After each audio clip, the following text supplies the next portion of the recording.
लोग फोटो नहीं लिया था। तो दीवार अच्छा मिल जाएगा, हम ले रहे हैं, दे देंगे तुम लो, लगाओ ना, लगाओ। हम दिए जगह, हम ही को ठेल रहे हो। ठीक है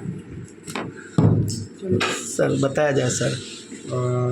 कल शाम सूचना मिली थी कि एक अजीत पासवान है। कई मीडिया में भी कल ये तुरंत ही खबर चली कि अजीत पासवान को किसी ने गोली मार करके हत्या कर दी है। जो हम लोग की रहिका थाना के अंतर्गत ये घटना घटी थी, उसमें तुरंत सभी पदाधिकारी, इनफैक्ट राजनगर से भी ये लिंक पास में ही है, तो राजनगर एसडीपीओ और सदर एसडीपीओ तुरंत घटनास्थल पर पहुँचे और वहाँ के अनुसंधान से जो बातें पता चली है, जो चीज़ें हैं, उसका सार ये है कि जो मृतक है अजीत पासवान, वो एक पप्पू पासवान के यहाँ काम करता है। पप्पू पासवान वह व्यक्ति है जिसके ऊपर तथाकथित तौर पे 9 तारीख को राजनगर थाना क्षेत्र में गोली चली थी।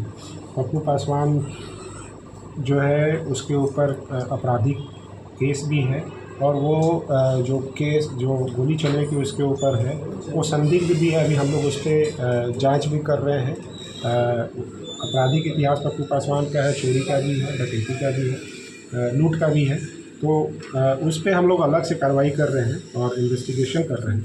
तो ये पता चला कि अजीत पासवान जो मृतक है वो पप्पू पासवान के घर से कल काम करके लगभग 7 बजे के आसपास घर पे से अपने घर पे गया था।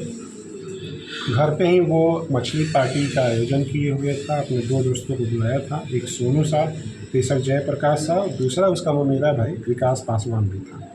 तीनों अपना खाना वाना खाए हैं और उसके बाद में अजीत पासवान जो है मृतक, वो इन दोनों को बोला है कि आओ एक रूम में, अपने रूम में चलो। बुलाया उनको कि चलो एक चीज़ दिखाता हूँ। उसके बाद वो 2 पिस्टल निकाला अपने दोनों जेब से और उसके बाद उसको वो जो मैगजीन है उसको निकाल करके कॉक और खोल जोड़ करने की कोशिश कर रहा था। उसी में एक्सीडेंटली उससे फायर हो गया और उसके पेट में संभवतः गोली लगी है, पंजे में, जिसके कारण से वो वहीं पे गंभीर रूप से घायल हो गया। इसके बाद से जो दोनों दोस्त थे उसके, सोनू साहब, इनफैक्ट उस घर में उसकी माँ और बहन भी थी और बहन की एक और फ्रेंड भी थी। वो तुरंत दौड़े आए तो देखे कि ये गिरा हुआ है, गोली लगी है, जख्मी हुआ है।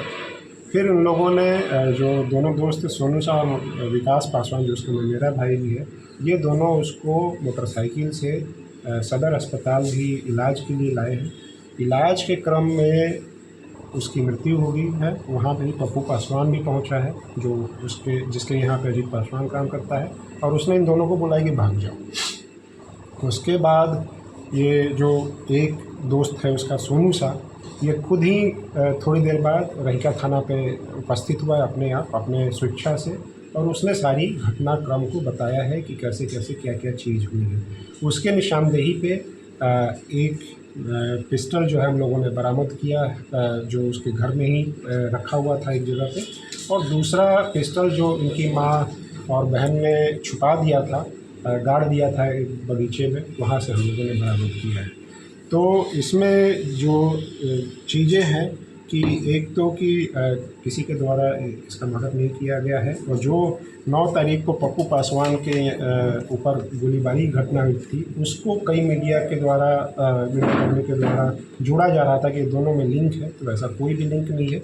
और ये जो दोनों आर्म्स हैं, दोनों पिस्टल जो है अवैध हथियार है, संभवतः अभी हम लोग इन्वेस्टिगेशन कर रहे हैं, वो पप्पू पासवान के द्वारा ही इनको प्रोवाइड किया गया है। हम लोग इन्वेस्टिगेशन कर रहे हैं और जैसे ही इसका हम लोग को पूरा साक्ष्य मिल जाएगा तो आगे की कार्रवाई केस में करेंगे। तो इसमें अब तक में हम लोगों ने 2 पिस्टल, 3 मैगजीन, 1 जिंदा कारतूस, एक बुलेट में पिस्टल में फंसा हुआ बुलेट भी है, वो 2 खोखा भी मिला है और एक मोबाइल भी बरामद किया है। मोबाइल में इन लोगों ने ये पिस्टल के साथ वो फ़ोटो खींचा है, वो भी उसमें है, तो उसको भी हम लोग साक्ष्य तौर पे यूज करेंगे।